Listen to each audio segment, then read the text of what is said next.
Howdy, all you delicious people. I'm here today to review Yellowstone, Season 2, Episodes 8 and 9.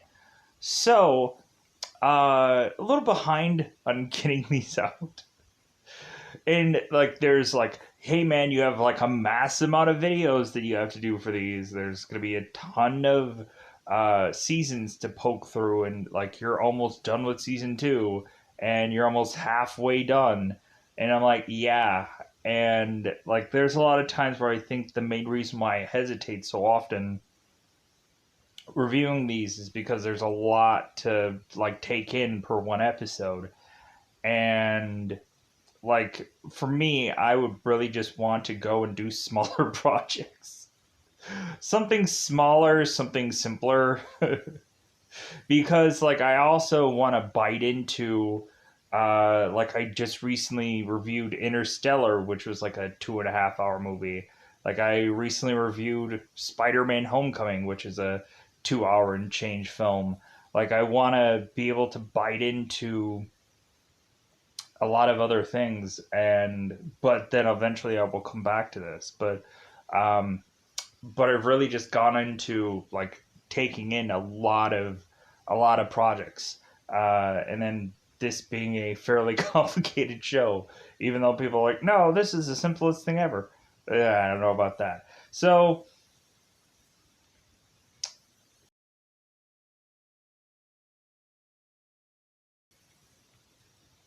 really, some interesting events where it's just okay, what does this all mean?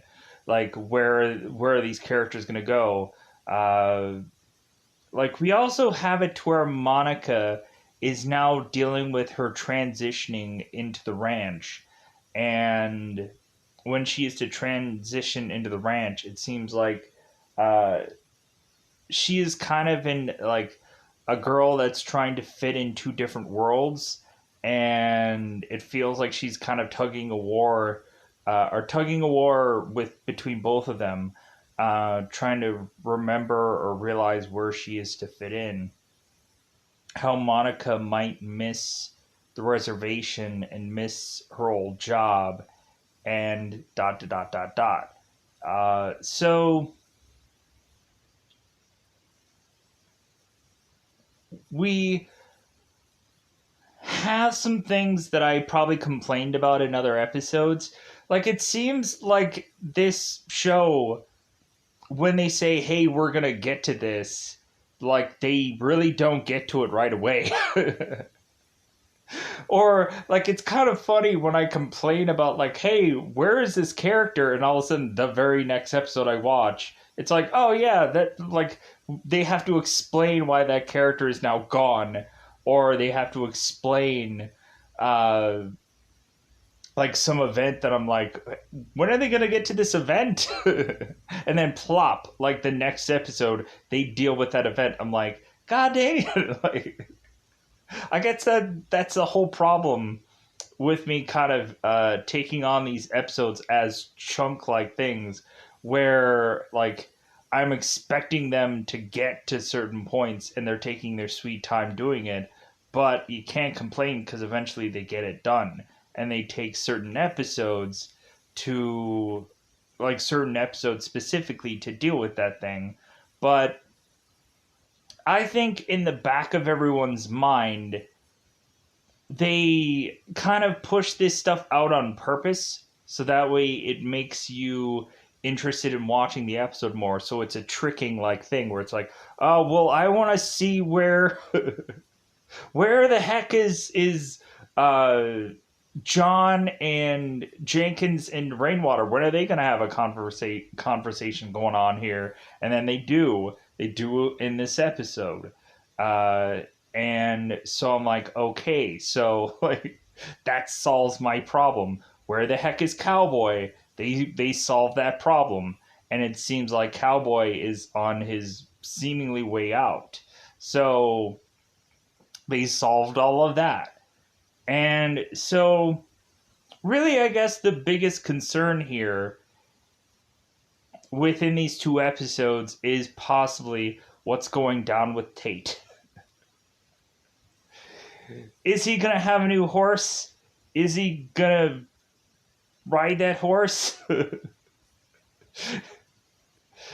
The concern of like how well is that horse going to be trained after Tate is to be missing a boot at some point. Uh, I'm tiptoeing around it, but we'll get there. We'll get there. Uh, so we also have Jimmy having a really interesting like bit of story through these two episodes, and they kind of hint back with Avery. But I'm like, so what are we gonna do with that? What are we gonna do with Avery? Is she just gone forever? And then the next episode, hey, Avery is to reappear. I'm like, oh, all right. They solved that answer. Is Jimmy gonna go and meet up with Avery and find out that she's going and dancing the night away? So Jimmy just is like, well, hey, where are you? So, so yeah, we have this kind of like treaty thing going on with John, uh, Rainwater, and Jenkins, but like it's funny how we kind of turn around and have John just say it's like, well, technically you're still my enemy, but we all just kind of have like in one way or another. They say that they have this truce, but like they're all enemies, but like they have all one goal in mind, and so that's what John is really harping on. That like, hey, we still all hate one another, but we're all kind of pointing our arrows to go and take out the Beck brothers. So that seems, and I'll get more in detailed about that, but that seems to be where these two episodes are heading. And so it'll be interesting to see how this season finishes up. Like I'm kind of thinking that they're like I'm kind of like, are they gonna leave the one thing that happens at the end of episode 9? Are they gonna leave that hanging? Are they gonna leave it? Because I don't know how many times they've left so many things hanging where it's just like, what the fuck? Like, why can't you just get to the thing?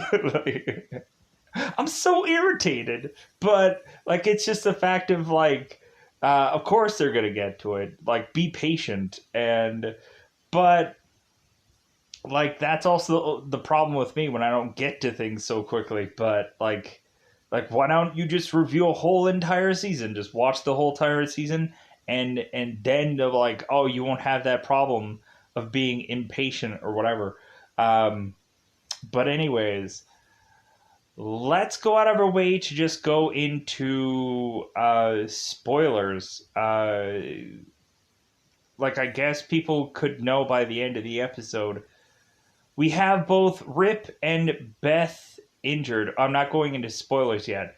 And so the characters are kind of dealing with their injuries, and kind of Beth is going around and everybody's kind of looking at her like, whoa, whoa. If they didn't already look at her every other day and just be like, whoa, because they're always concerned about Beth. Like, and so really when we have Beth, uh, after her injury is still just like talking to Jamie like she's gonna like end his world.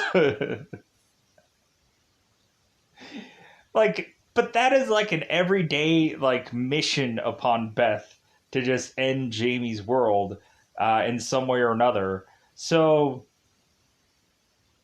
yeah, I'm kind of really curious how like things are just gonna continue to just like unravel between certain characters to where like it just feels like the more and more they just like bicker back and forth with characters to where they have to consistently figure out a way to like up the ante of what vicious thing can someone say next. Like it's gonna get to the point where like they're gonna have to pull back eventually because they're gonna run out of like hurtful things to say to somebody.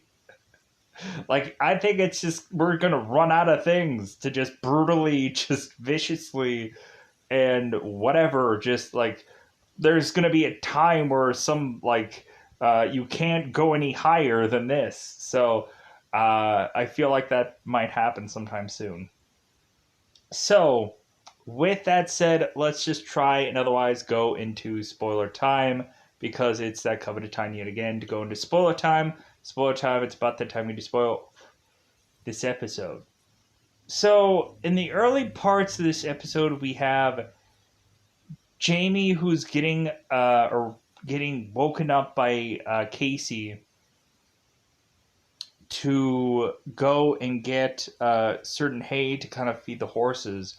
And Casey is telling Jamie, it's like, well, hey, like, I hope that you're like you don't hate me for making you be like the lowest man on the totem pole. And Jamie's like, dude, I don't care. Like, I don't care right now. So Jamie, of course, is asking Casey, like, well, do you forgive me for what happened? And and Casey goes like, well, I'm your brother, like. Because Casey has like so much going on right now, and so much he has to forcibly do. Really, probably the last thing on his mind is something that Jamie had probably did. To where, like, but Jamie's like, well, you didn't really answer my question. And so, yeah, it's just like, when really looking at it, like, Jamie might have effed the pooch here, but, like, they're still going to need him for something. Like, and it feels like they eventually do need him for something. But, like, so, like, Jamie is just a useful character, but, like, a lot of times they just look at him like he just stepped in poop or something, which he probably did. Happens. So we push along in this episode, and uh, so Rip is going and sleeping off his injury. Beth at one point is to go and see Rip and just kind of comfort him and kiss him, and like it seems like she's gonna try and share a bed with Rip at some point. But then Rip is to go and leave because he's like, I don't want to get too used to this. And so Rip goes off to make his way outside. And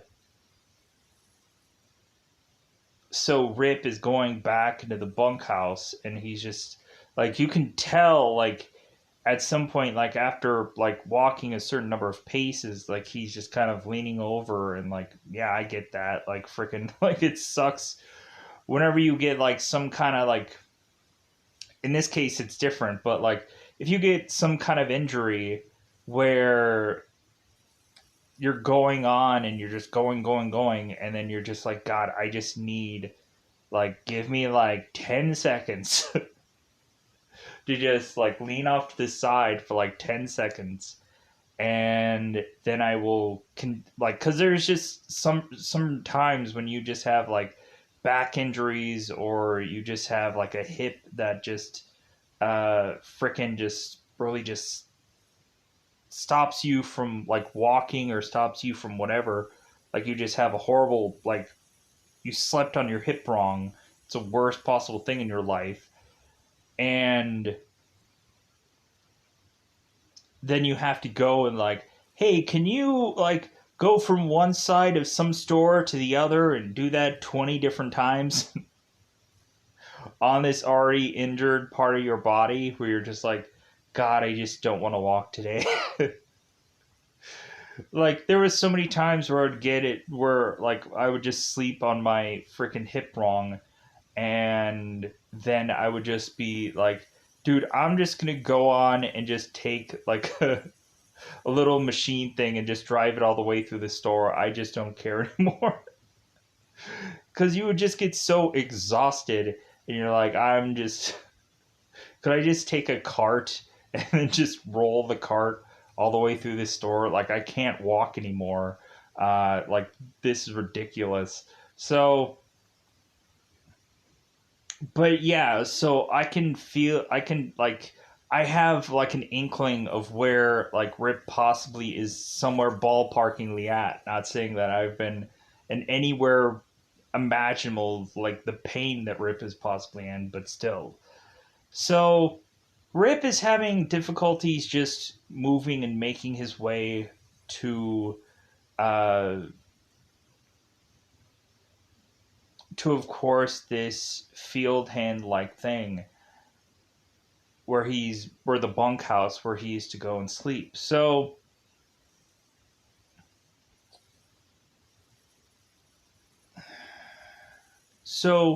we go on and we have now Rip is going and getting up and seeing that Casey is going on and training Tate's horse. And Tate is to ask his dad, it's like, well, when am I going to ride this horse? Like, is it going to be tomorrow? And Casey's like, no. And he's like, well, the day after tomorrow? And he's like, no. Like, I have to break him in. Like, we have to really get him all well and trained. So, Rip comes out, and so Beth comes a walking along, and so John is to, of course, thank Rip for like what he had did, uh, basically saving Beth, and John is like, really, thank you, and Rip is like, okay, like I get it, like it's great, so you're welcome.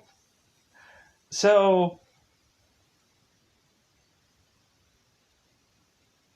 we have this moment where like Rip is going in and talking to Tate, and we have this really nice moment between the exchange between Rip and Tate, where Rip is going on and kind of training this horse while Casey and John are to talk about things. So John and Casey are having this talk because John was to go and find out from an investigation being made that evidently we have Malcolm Beck, who is Neil McDonough. Recently just saw him in, I don't know where I'm pointing to. I recently just saw him somewhere in the vicinity of a thing called Another Film. Recently saw him in Resident Evil: Welcome to Raccoon City. Like, I think go ahead and check out that review, but like you could just go ahead and check out the movie. Like, really, I think the movie like feels like the games, the more recent games. I think it feels like a small budget of a movie, which will be interesting if this Resident Evil movie gets successful, and maybe it'll get a bigger budgeted Resident Evil film. Because I was like, where's the big, massive, monsterish characters in this movie? And it feels like we never got that. So I was like, like, oh well. But Neil McDonough was in that film, and I was like, cool. Like, I've seen him in Yellowstone. Now I'm seeing him in Resident Evil. Good for him to keep getting work, because he always plays like the villainous characters. But you could almost say that, like, in some way, like, who really is the villain in this show? Like, everybody's to probably do a ton of bad deeds. You can probably go through and write this show vastly differently and see like certain perspectives of certain characters and realize that maybe everyone is evil. Maybe everyone is a villainous character. And it doesn't always have to be just like thinking that like John is actually good at what he like. John and the Dutton family are good people because you're focusing on them the most. Like if you would probably have written this through any number of other different kind of people, like every single one of these characters, there is no innocent here. There is no real innocent character here, or there's just a person that doesn't want to know enough information or doesn't ask enough information, like a Monica who probably isn't innocent just because of the simple fact that she isn't getting the whole entire truth from Casey, and so that doesn't make her as innocent as people would say, like, oh well yeah, but she's a good person though. Yeah, like we have to say that, but there is also that just like, well, why isn't she like poking Casey a little bit more to just be like, hey, I want to know more. So John is talking to Casey, and so John is to find out that Malcolm Beck is to own a skydiving plane. And so Malcolm Beck had used his own plane to poison, uh, of course, John's cattle. So we find out in the beginning of the next episode that Casey is to go and place a bomb inside Malcolm's plane. And I'm curious if they're kind of waiting for these guys to go on and use this plane again. And bloop, and kablah, whoops. Well, the Beck family was all killed off because they decided to go skydiving this day. Just kind of waiting for them to go skydiving again. Like, what if they just sell off the plane and there's a bomb in that plane? I don't know. It's an interesting conundrum here. So Casey is to go off and deal with that and a billion other things. So, or like, you know, so they go on and they have breakfast together, and so Beth is to come in, and like Monica is just staring into Beth, just stare, and I'm like, it's weird that like Beth is just like not say anything to Monica. You would have thought like Beth would have just said like take a picture, it lasts longer or something, like how like Monica is just staring at Beth, just like, because I think that Monica just wants to know the story of that, of how she had gotten hurt. But of course, with these people, we really just have Monica getting to have Casey tell her that Casey never really understood what John was say when John would say that he would have to have fought for this ranch so vigorously and so hard. And Casey never understood that until now, where you end up seeing Beth getting bruised up, and you end up having John much more delegating to Casey about certain things that he has to do, or he would probably have to do to keep this ranch, and so on and so forth. How so many people have been murdered at this point. Case in point, possibly Jamie might be having a conundrum of himself here pretty soon when I talk about it in the other episode. So, Beth is to leave the breakfast table and to ask for a smoothie. Like, I didn't know they had some kind of... Is he a butler? Is he a chef? Who is that guy? I didn't know they had a butler or chef or whatever. Is he going to have a backstory now? Is he going to have a story somehow? to tell us who this guy is. It just seems like some rando guy that just magically appears and makes a smoothie for Beth. Uh, where is his backstory? He doesn't need one. Oh, okay, cool. So Beth is going on and drinking her smoothie, and like I want to try to perfectly get all this. So Monica goes out there, and we have where Beth is kind of telling Monica that like, hey, maybe you should kind of stick to teaching, and like really at some point you're probably going to want to leave here, and when you leave here you want to take Casey with you. I think is what, like, we have a lot of conversations between Beth and Monica in these episodes, and so like I'm probably getting my conversations probably mixed up, but that's bound to happen anyways. So yeah, because Monica is already like have this kind of weird kind of thing going on with her bedroom, where like Monica is not talking to Casey in their bedroom, and Casey is to just be irritated by that. And so Casey was like, you know what? Like, if we don't talk in this bedroom, like we're right back to where we were. Like, we're basically like, we might as well just separate again, because if we're not going to talk in here, then where are we going to talk? So Monica is to ask about Beth's bruises, and that's when Casey is to tell that whole story about John fighting to keep this ranch. And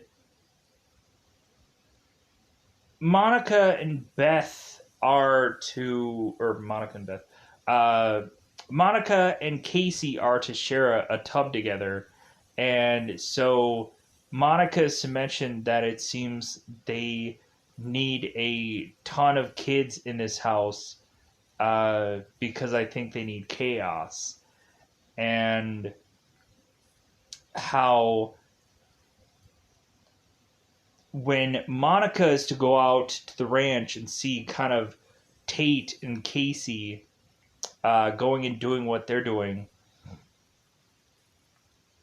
Monica is to mention how, like, all of a sudden everybody just disappears, and how it's so, like, quiet in that house when no one's really there. It's like it's a big, massive, empty house, and like with very few people in it, I guess you can't really tell that it's actually empty or not. You're probably calling out for people, and they don't answer because they're not even there, because it's such a massive house. So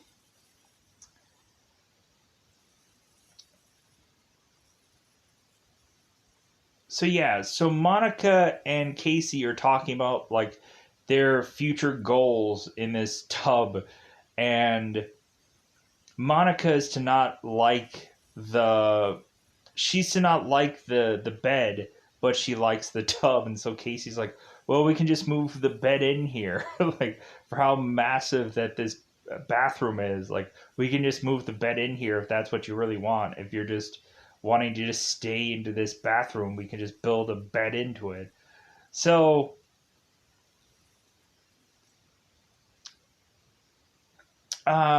so let's get to the whole John Jenkins rainwater thing. I know I'm all over the place with this one, but like, it is what it is.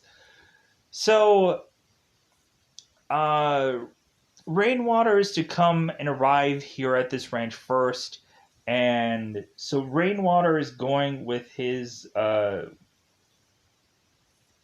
with one of I guess his driver, and talking about how they used to own this land, and they used to like sleep on this land, and so on and so forth. And then John Dutton comes along and buys it all up. And so they can no longer be on this land. And so we have Rainwater's driver who's like, well, maybe one day we will again. So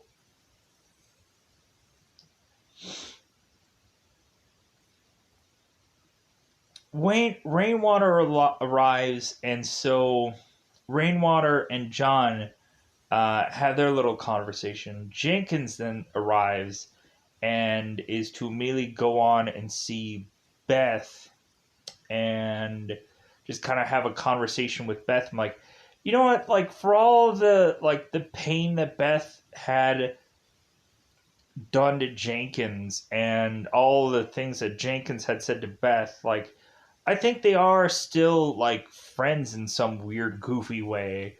And like Jenkins kind of going to Beth and just kind of like seeing like her injuries and stuff like that really is to just like be like, hey, like, you know what, we probably do hate one another, but I'll go over there and just say hey, kind of thing. And so uh like we also had that one spot where like Beth was to tell Monica like you should see the other guy. And so like we get a lot of these things where people are to try to comfort Beth in this hard time. And so like Jenkins goes over and talks to Beth, but then goes over to uh talk to John and Rainwater. And so I'm saying kind of side stuff so that way I don't have to like go into like whole like dialogues of stuff. So Jenkins is to immediately have John like say like, hey John, like what are we really here to do? Like what like say it, like come out and say it so that way we can do it. And so John is not wanting to actually say that they're going to kill the Beck brothers. And so the main reason why Jenkins just wants John to say this is because Jenkins is willing to say it. And John is to realize that, like, hey, you wearing a wire? You trying to like implement me in something? And Jenkins like, I don't have a wire, but I have a recording device in my pocket.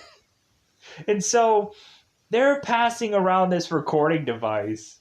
And so but Jenkins at first is like, well, hey, like I'm gonna say this like to protect myself or whatever. Like so Jenkins is to go on and mention through this recorder that he's gonna kill the Becks, like he's gonna kill him. And so like Jenkins passes this thing over to Rainwater and he's to mention it's like, well, yeah, like there's sometimes on my certain reservations where things go missing and nobody looks for them because there's never anything to find. So, like, I'm just saying that right now. Rainwater is just going to make some people disappear. And then so Rainwater tosses this thing to John. And so John is like, well, you know what? Like, I'm not gonna say like what I'm gonna do because I'm just gonna do it. Like, like we're gonna have to like go and get these people, and like that's just what we're gonna do. Like, we're gonna do that right now. Like, we're not gonna wait. So, and so John is saying that he's gonna do all the heavy lifting, and when he is to ask for Jenkins or Rainwater to help him, then he will, of course, go to their aid. So, through one part of this episode, we have somebody coming into, I guess, Rainwater's casino and trying to delay its construction because they had killed a security guard that was by this casino. And so John ends up coming in with Casey and with Jamie to see what they can do to help out this situation, but kind of thinking that John is a little bit nosy. Like, hey man, like every time there's cops around, I also need to be involved. But like, hey, I get it. Like, something going on with Rainwater right now could be something that's going on with John right now. So it's basically like they're enemies, but they're also just like we need to have this kind of like truce like thing. And so like it seems that John also wants to know what the Becks are kind of up to. And so yeah, so they're just trying to like keep uh like figuring out what these Beck's steps are so that way they can kind of see what's going on. And so the sheriff is to go on and tell John, it's like, well, hey, like the next thing that these people are going to try to do is get to you, John. And John's like, they already got to me. And so it's like, no, they're going to try to get to you again. Because Jenkins, of course, had lost his liquor license. And now Rainwater is having to forcibly pause his construction on his casino because the sheriff had said, like, hey, you might as well, Rainwater, you might as well go public that you're going to have to delay this destruction anyway, or construction anyway. So go public with it, tell people that you're going to delay. And not only because of this murder, just because, like, you were going to have to delay it anyways. So now, like, we have, of course, the Becks. We have Malcolm who comes back into his office to go, and we have to remember that whole return to sender thing. And so Malcolm is to come back into his office, flinging around, and I'm like, wait a minute. Like, this kind of feels like not everything was like, I think that there's probably some kind of thing going on here where we're probably going to find out. Like, it seems like everybody is kind of putting so much on the Becks, and I'm wondering if it's not actually the Becks. I'm just kind of wondering because Rainwater is technically having this casino, and so he doesn't have to worry about getting to John right now because, like, basically the casino will do that for him. Jenkins doesn't have much much to this place right now anyway, so maybe this is Jenkins the whole time and he's trying to swerve it to be that the Becks are doing this because Jenkins, I think, might have been the first one to get this whole like warning thing from the Becks. And so maybe like Jenkins was thinking the Becks are some kind of like angel in disguise or something like that for Jenkins to like, haha, like I'm gonna get back at both Rainwater and John without them realizing it, and then whenever they are to come to me, like I'm gonna just sway these people. Like I don't know, like I don't know how the story's gonna go, but like I don't feel like it's gonna be such like a circle goes into circle hole here. Like I think they're putting too much on the Becks, and I don't know. This seems so fishy that it doesn't feel like this is all coming from the Becks here. So, uh, so where was I? So John is going and talking with Rainwater and Jenkins, uh, and so they leave off of there, and or no wait, John is talking to the sheriff. Yeah, yeah. I'm like, where am I? Where am I here? John is talking to the sheriff and mentioning that, hey, like, he's coming after you. And so John is like, he already went after me. And Malcolm is ticked off and he's flinging stuff around in his office, flinging his table around, being this, like, kind of really aggressive, bad ASS that we know he can be. We've seen him in so many movies. He usually plays the villain because that's usually where, like, his bread and butter, Neil's bread and butter, is just being a really good villain. So now we get to have Malcolm turn around and tell his brother that we're gonna go and basically strike to the heart of John. Like, what is the thing that he loves the most? And that's the one thing that we're gonna take from him. And that's kind of interesting because Beth is to go on and tell Jamie that same sentiment when Beth is to see Jamie while he's going and picking up in the in the stables. We have Beth who's just like, you know what? There probably is going to eventually be at some point in time that you are going to have something love you and you love it. And Beth was to mention that she's going to go out of her way to basically, like, kill whatever thing that is. And Jamie has nothing to say back. Because it's like, oh no! Like, go ahead and just warn me all you like. Like, as if I'm not gonna have to worry about any, like, I'm gonna be walking on eggshells in this ranch for the rest of my life, seemingly. So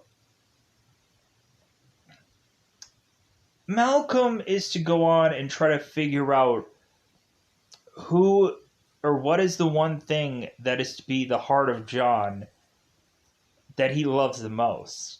And so Malcolm, with his boot, it's like clang clang. It's Tate. Get to Tate. So I'm like, oh no, don't get to Tate. Don't no. Just don't no. Just don't do it. So now we're just kind of worried, like, when this is gonna happen. How is this gonna play out? So let's go into, like, this one is severely all over the place, but we're getting to the cusps of all of this. We're getting to we're getting to a ton of pieces that are all to be in one episode. So let's cover the Jimmy stuff. So Jimmy is to go and like, do really well with that contest, and so now he has, luckily, the money to pay off both Ray and Blake. Well, mainly just Ray. So Jimmy goes off and is to be like, hey, where's Ray? I want to make sure that he gets this money, knowing that, like, this debt is paid and I'm out of here. So Jimmy is to go into this place, and we have this one woman who's like, hey, like, do you have cigarettes? And Jimmy's like, no. Like, I'm here to talk to Ray. And so this girl is like, well, hey, like, I want cigarettes. Can Jimmy go and get us some cigarettes? Like, I'm, like, I'd be like, I'm sorry, like, go and get your own cigarettes. I'm just some random person that shows up. Like, I'm not your freaking lackey. Freaking get your own like, probably this person is probably stoned out of their gourd. Who knows? So we end up finding out that I guess Jay is to be their cook out of this group, supposedly. So I guess these people are probably cooking meth in this trailer. And I'm like, how is it that they're even doing that? Shouldn't they have gone and have like a whole separate like room of sorts? Or a whole separate like trailer of place to just do that? Because like you would think like these people are gonna get friggin' like messed up like with like sniffing and whiffing up those gas fumes, those drug fumes of meth or whatever. Like with the guy having a gas mask in there, you would think anybody in that place would just have a gas mask consistently on their face. So Jimmy is to pay off Ray, and so Ray is just like, oh well, that's good that you paid me off here, but like now you're gonna have like some like basically God, what is it called?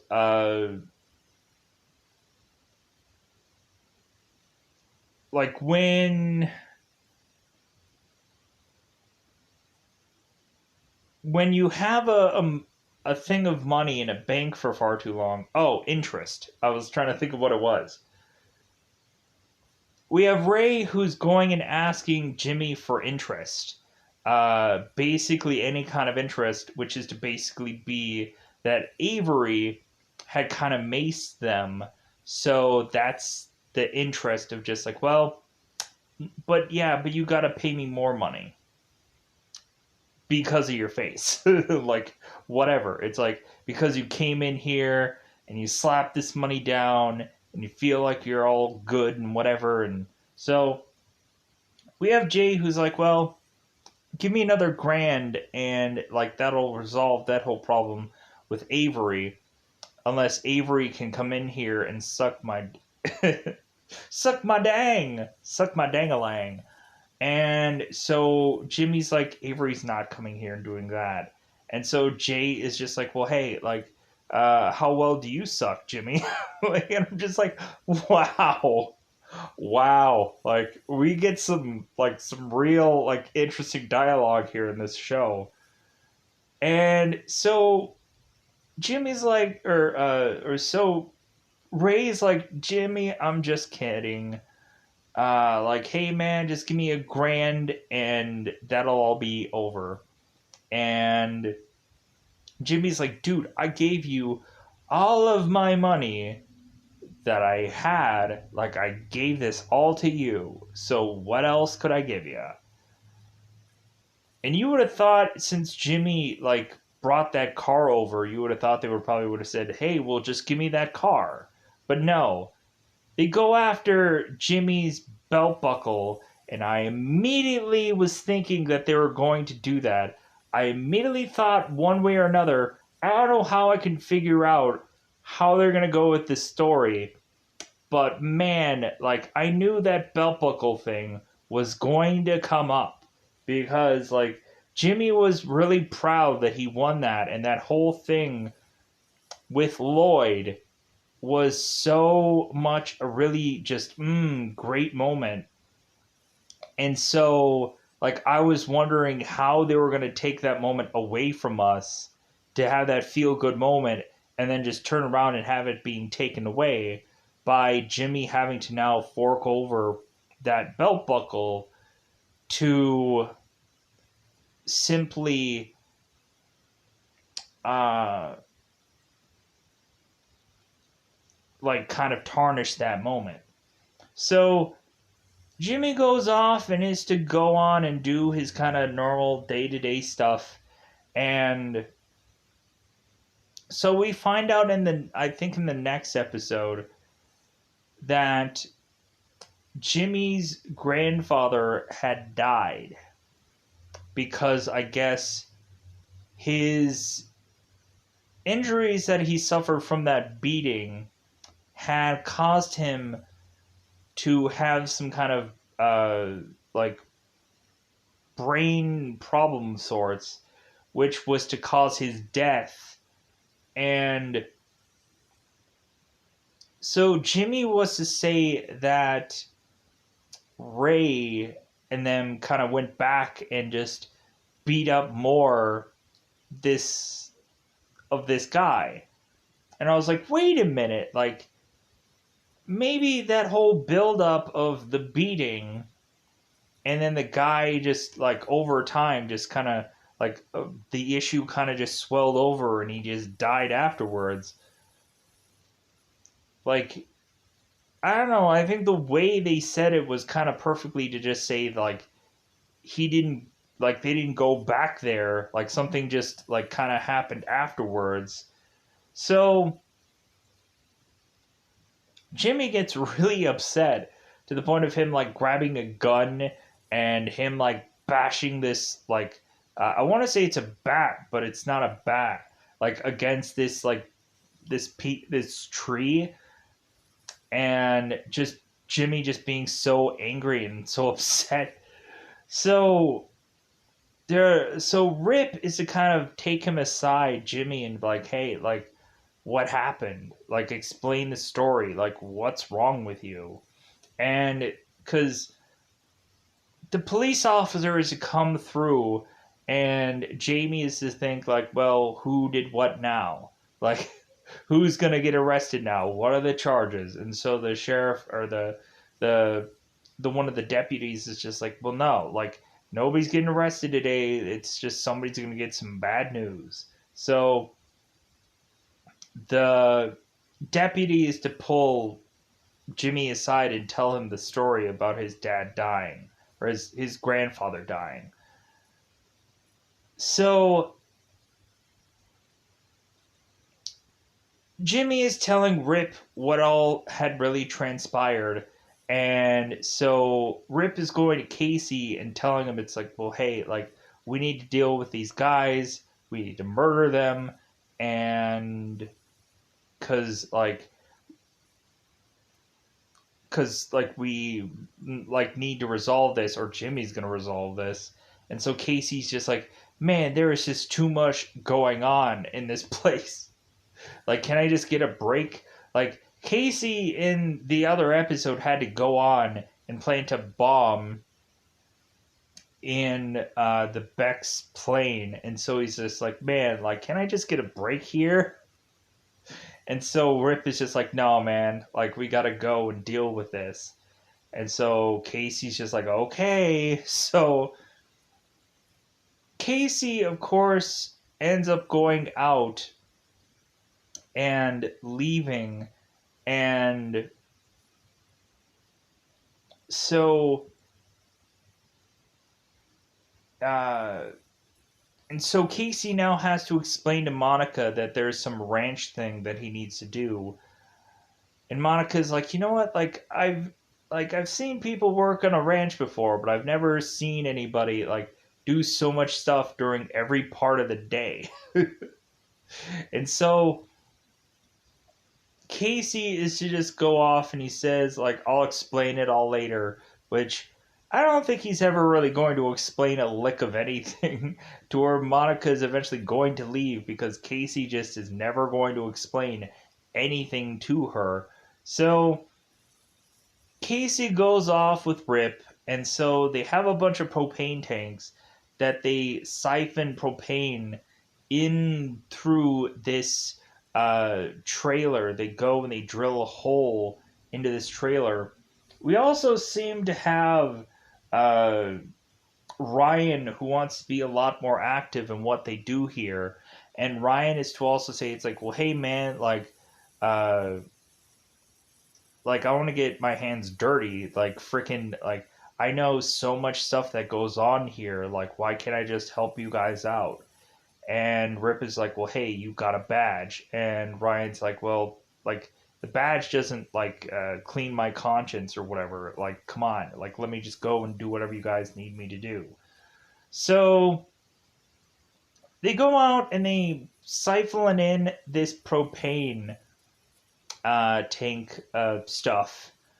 And so Jimmy goes inside there to go back for his belt buckle, but then he not only does that, he goes on to basically like watch over Ray, and then Ray wakes up, and so Jimmy seems to put a knee over uh, Ray's chest, even though it looks like it's going over his neck. It it's on his chest, and then Ray falls over, and Jimmy's like, "You're not going to sleep through this, mother." And so Jimmy ends up leaving, and as Ray is to get out of the trailer, that's when the trailer freaking explodes because there seems to be quite a few things that can lit that propane fuse. And so this trailer explodes. And so like, hey man, we got to get the heck out of here. People don't want to know like that we were involved in this. So they're getting all the heck out of there. Rip is to see that Jimmy just came back there for his belt buckle. He's like, seriously? You would have thought that Jimmy would have went in there and like went back for the money. Hey, where's my money? Slap. So it'll be interesting to see how that event is probably going to continue to like. There's probably going to be some kind of problem somewhere. Out of that, probably there's going to be so many problems with so many characters. So now, I'm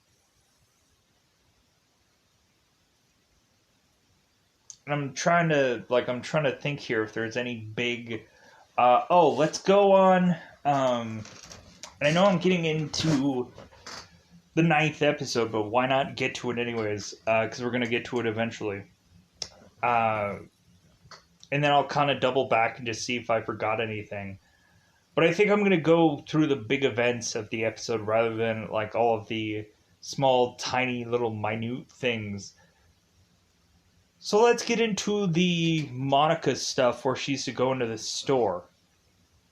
So Monica is to go into this one store, and there is to be this woman, this worker that works there, that is to immediately look at Monica and just think like, oh, she's a shoplifter. She's gonna steal something from us. Like I've dealt with so many of these kinds of people that just come in here and try to steal something. Or we even have the girl going out of her way to hope that she can kind of hide something and say that this girl stole this. I'm like, what a horrible person. Like, if this person doesn't have this on their body, then they didn't steal anything. But, like, it's still a horrible thing that this woman was to try and say that this woman tried to steal something. And Monica wasn't even buy that jewelry. And plus, how much of a high valued stuff is any of this jewelry really? So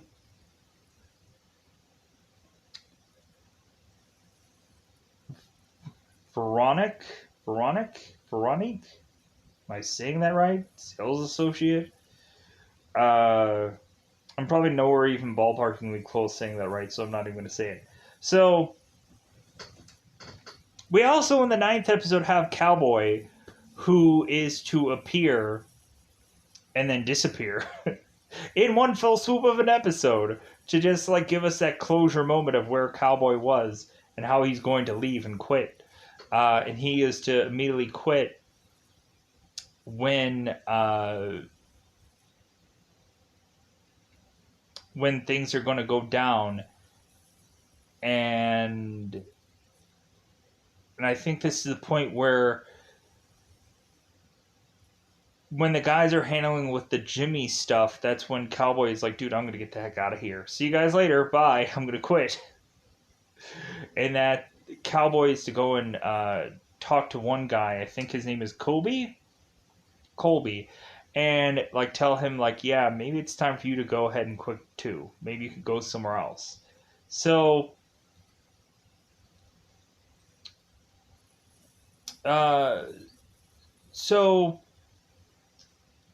yeah, so let's go into the whole Jimmy thing got me all confused. So yeah, so Monica is going through this store and just kind of shopping, and she's trying to figure out like what she can wear to her class that has some possibly Native American like connection to her. And because she had gone to her class to some like concert that seems to have some Native American talent, which actually was had some pretty good music there, some kind of freestyling and so on and so forth. It was kind of like an interesting like mix of music there that I really did enjoy. I thought it was kind of really cool. Um, Having these kids kind of like get into this culture and kind of see like all this stuff, it's kind of really interesting. So and so yeah, so and while like Monica's going to this concert, she has like tears in her eyes because like she's kind of reminded of like, hey, maybe I should go back to my reservation. Um, it seems like Monica is so far from home of where uh, she used to be, seemingly, and maybe that's what those tears are for. I'm not quite sure. So Monica is to go to this store and is to pick out all these clothes. And so it seems like she can't quite find anything. And then so she's starting to leave because she's kind of uncomfortable in this store. And so they end up calling the cops and saying that this girl is shoplifting. It's like, well, hey, like, probably whatever she took is probably in some part of her clothes. And so Monica's like, dude, I'm not going to strip down for you people. And so they call the cops. The cops comes in there, and like they don't have the a real permission like thing to search this person, but they're basically strip searching this person to see if she has any items on her, which she takes off every bit of her clothes, even to the point of her like taking off her like underwear and so on and so forth, so to reveal that she doesn't have whatever they're asking. And so Monica is to call Beth before she gets strip searched to like, hey, can you help me? Cause like yeah, cause like hopefully you can help me. And so Monica doesn't even know what store she's in, so Monica just tells like Beth, just go by Main Street and just follow where there's to be like cop cars. So Beth goes to this store and is to put together this most vicious moment where Beth is to immediately just say that this is kind of a legal search, and that also Monica is to have like the last name that's not, of course, Dutton. And so they didn't know that Monica was attached to this family. And so Beth is just like, well, that's not a good enough answer. And so both of the cops are to leave. And so Beth turns around and closes this store and then bashes all throughout the store, just breaks everything, and then goes on to forcibly have uh, this person that owns this store strip right in front of her and like do it like out on the store, and is to just kind of mention like some of the backstory of this character, which I thought that was interesting, and then kind of like leave this woman without any kind of clothes on, as like Monica is to basically just say, it's like, well, you know what you did was wrong, right? And the girl's like, well, yeah. And so like Monica's like, well, that's all I really needed. And so Monica left. And so Beth was just like, man, I could have gone and done and had you do so many vicious things. Like it's lucky that she like has a conscience and she stopped me. Like I could have done horrible things. Like this girl could have supposedly like been humping a mannequin for all we know. And so Beth is to go and walk off. So that's when we have both Beth and Monica just sharing a beer with one another. And so it seems that more and more, the more that Monica is to be away from her reservation, the more that she wants to be closer to it. And so I think that that's such an interesting thing. So, let me think here if there's anything really. I know that there's probably some big cluster of things. Let me pause here for a second. All right, now let's cover the Jamie part of this story. So Jamie is to go and get a call from Christina, and so Jamie is like, okay, well, I'm going to go off and meet with Christina, see how this is all going to play out. And so Christina is to, of course, mention about the kayak accident. And so Christina is asking Jamie, it's like, well, was that really an accident or wasn't it? And Jamie's like, I don't know what that was. So Christina is like, well, like, I know as much information as this girl does, so where is that going to, like, where is that going to end? Where am I going to end up in all this? Am I going to end up dead too? Because, like, the big closure moment that I've had of, like, where is Christina and all this, they kind of answer that in this episode, so I'm like, oh, okay, all right. So, like, there's so many stories to go on that they have to get back to things. Like, there's probably so many, like, bullet point things that they have to go on and say, like, okay, like, we're gonna start this story here, but then we're gonna, like, I bet, like, I wonder how, like, planned out all of this stuff is. There's probably so much, like, planning that they go and they have, like, probably a huge, like, whiteboard of just like, well, hey, like, we're gonna put all these stories for this episode, but then we're gonna shift them into these other episodes. So we have uh, like we start 6 different stories that'll be filled up for other episodes down the road. So I think that's really smart planning in some ways. So, but Christine is to also go and tell Jamie that she's pregnant. And that Christine is telling Jamie, it's like, well, figure out what kind of father that you want to be. And, like, also, uh, like, figure out, like, just kind of figure yourself out because you're going to have to do that pretty quickly here. So, Jamie, before Christina leaves, Jamie is to say, like, well, hey, wait a minute, like, don't tell anybody yet that you're pregnant. I want to go and tell my dad and see how he takes it. And it's just like, man, that's not really, like, it's either, and so Christina lays it out this way. It's like, well, it's either you go and you either have the Dutton family be important to you or you have this family be important to you.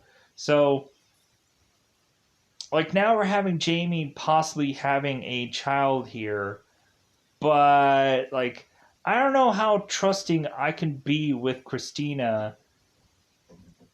And, like, I don't know if she's all of a sudden just making this up, but you could also say that, well, like, Jamie and Christina's lovemaking session, like, I think Christina was possibly going to plan this all along when, like, she was trying to get at Jamie and have unprotected lovemaking. And so, like, you would have thought, like, a baby would have came out of that. So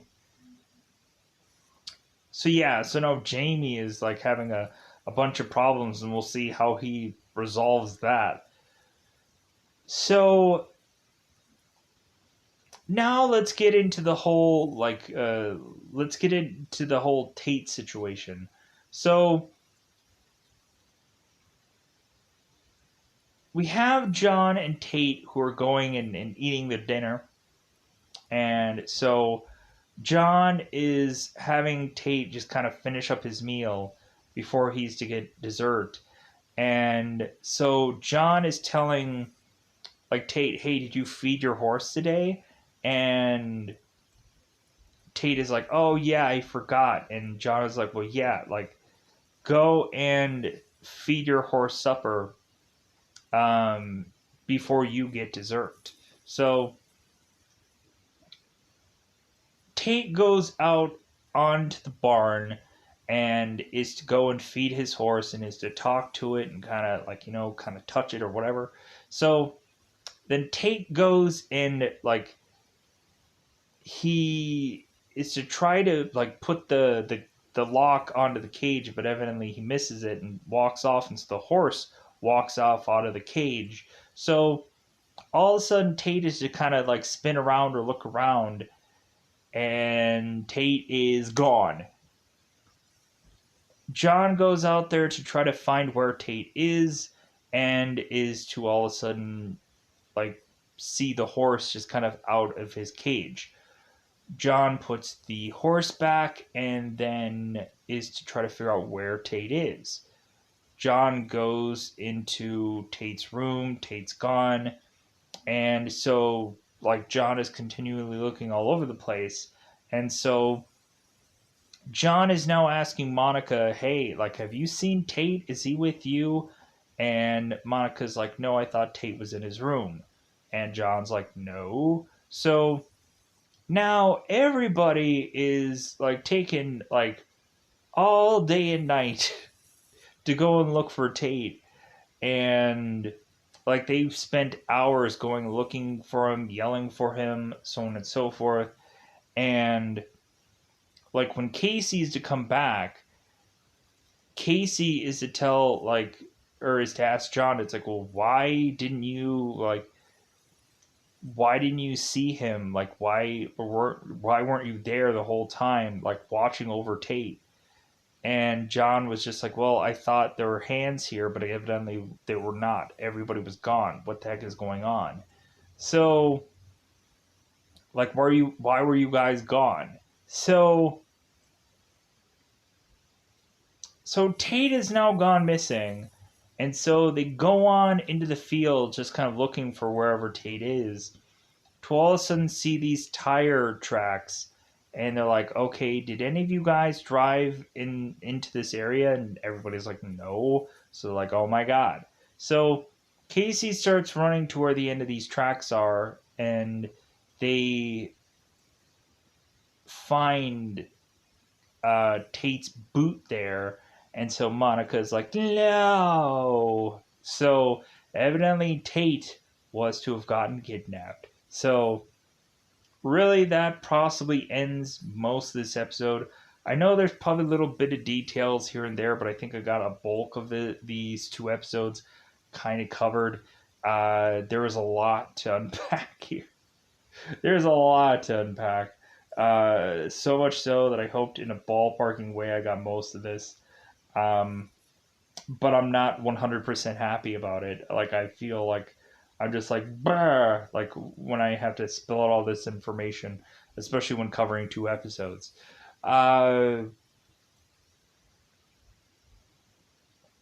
Yeah.